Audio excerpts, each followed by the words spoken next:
Bismillahirrahmanirrahim. Alhamdulillah wassalatu wassalam ala Rasulillah wa ala alihi wa ashabihi ajma'in. Qala Allah Ta'ala fi kitabihil aziz, faqul i'malu ala makanatikum fa inni 'amil. Sadaqallahul azim. Terima kasih kepada saudara pengacara majlis yang saya hormati Datuk Wan Ramli, yang saya hormati Puan Adilah Anani dari Baik Islam dan rakan-rakannya, yang dimuliakan Ustaz Muhammad Amri, Ustaz Halal kita. Sebut Ustaz Halal semua orang kenal. Sekarang kena tambah lagi Ustaz Halalan Thayyibah. Terima kasih pada semua tuan-tuan dan puan-puan. Selamat pagi semua. Mudah-mudahan diberkati, dirahmati oleh Allah Subhanahu wa taala.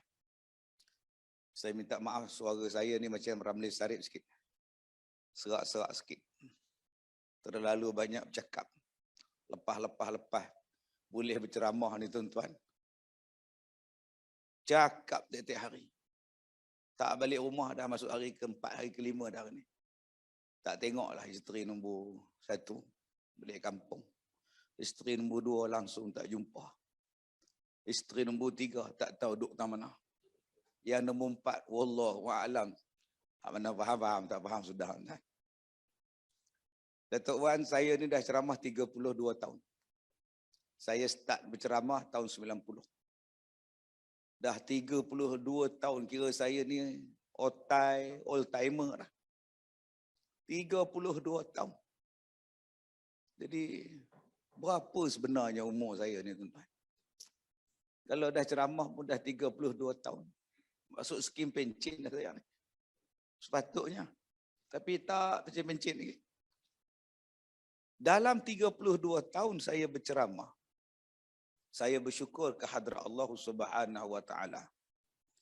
Saya berceramah pada semua tempat yang saya boleh pergi, yang dijemput. Tak kira lah di Semenanjung, di Sabah Sarawak, di Singapura, di Brunei.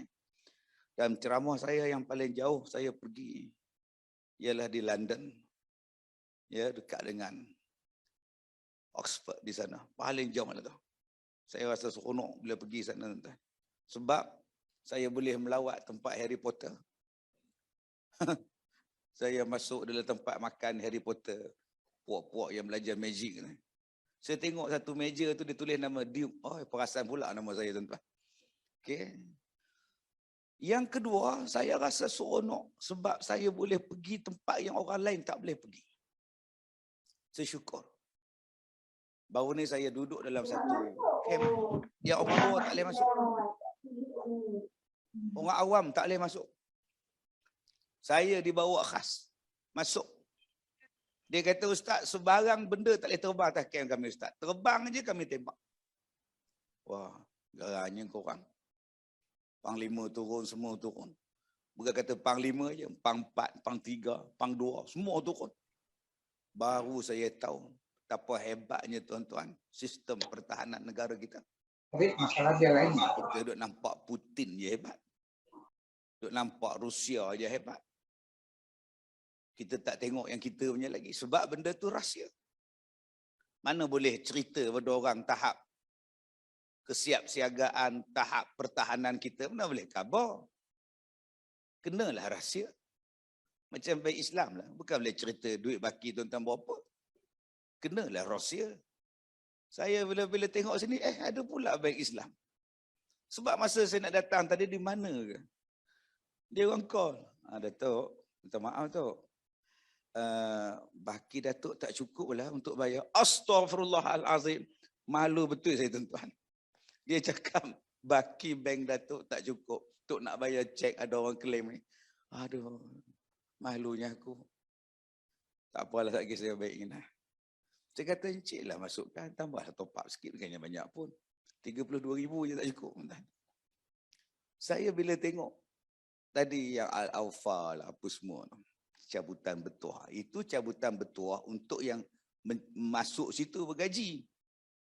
Pelajar saya, tuan. Pelajar pondok. Tuan-tuan tengok ada cabutan tadi 1 juta lah, kereta lah, apa benda semua. Pelajar saya menang. Makcik pondok. Umur 60 lebih tuan-tuan menang. Menung saya. Lepas-lepas menang, kahwin. 60 lebih dah. Lah.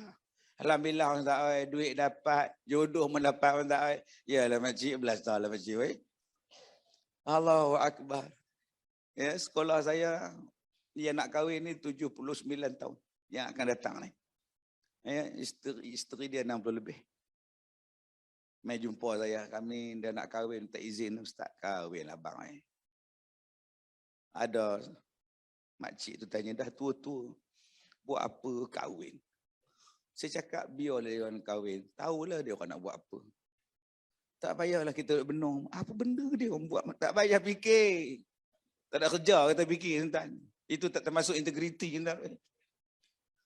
Yang saya nak cakap pada tuan-tuan tadi, ada tempat yang saya pergi, yang orang lain tak boleh masuk.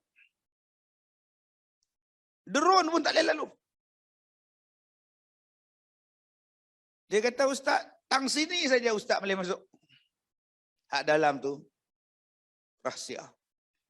Ada 2 tempat yang saya pergi macam tu. 2 tempat. Satu di Sungai Buloh, satu lagi di tempat yang baru saya pergi ni. Masya Allah. Tuan-tuan, sepanjang saya berceramah, kapal selam saya masuk. Kapal perang saya masuk. Satu hari saya masuk di kapal perang yang sedang berlayar. Saya pergi naik apa? Naik helikopter. Nak sampai ke kapal. Naik heli. Saya beberapa kali naik heli untuk berceramah. Ada heli yang besar, ada heli yang kecil. Salah satu heli yang saya naik, bila heli itu bawa saya, lepas saya sakit jantung daripada SUKM balik ke Ipoh. Helikopter ambil saya. Saya nak naik kapal terbang, nak balik Ipoh.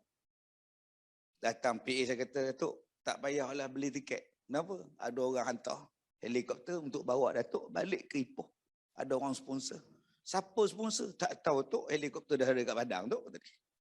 Masya Allah. Jadi kalau tuan-tuan nak rasa naik helikopter, minta sakit jantung. InsyaAllah tuan-tuan. Ramai pula yang derma bawa helikopter balik kampung. Ada satu helikopter yang saya naik tuan-tuan cukup dahsyat. Bergerak dan saya kena dilanda dengan ribut waktu itu. Uncang. Allahu Akbar. Itu mencabar tuan-tuan. Begini duduk. Mengucap lah. Yang tu tuan-tuan boleh try di KLCC. Di Petroscience. Ada helikopter tu.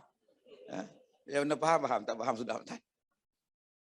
Jadi saya naik helikopter pergi ke kapal. Saya dibawa melawat ke seluruh kapal. Yang paling menyentuh hati saya tuan-tuan, tempat tidur askar kita, Navy kita. Tinggi katilnya tinggi saya.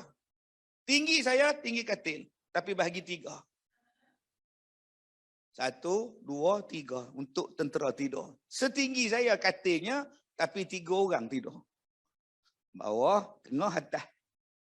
Saya kata buatnya mengigau, kena kejar rimau. Terkejut bangun, mau bengkok kepala ni. Punya sempit tempat tidur dia. Untuk jaga perairan kita, jaga keamanan kita. Kita king size, queen size. Kita tilam dan blok pilu dia orang. Allah tuan-tuan. Saya tengok-tengok tu, aduh, berapa lama korang nak tidur sini, saya tanya ni.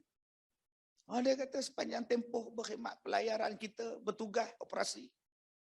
Kadang daripada sini pergi ke Sabah, Sarawak sana, patah balik pula.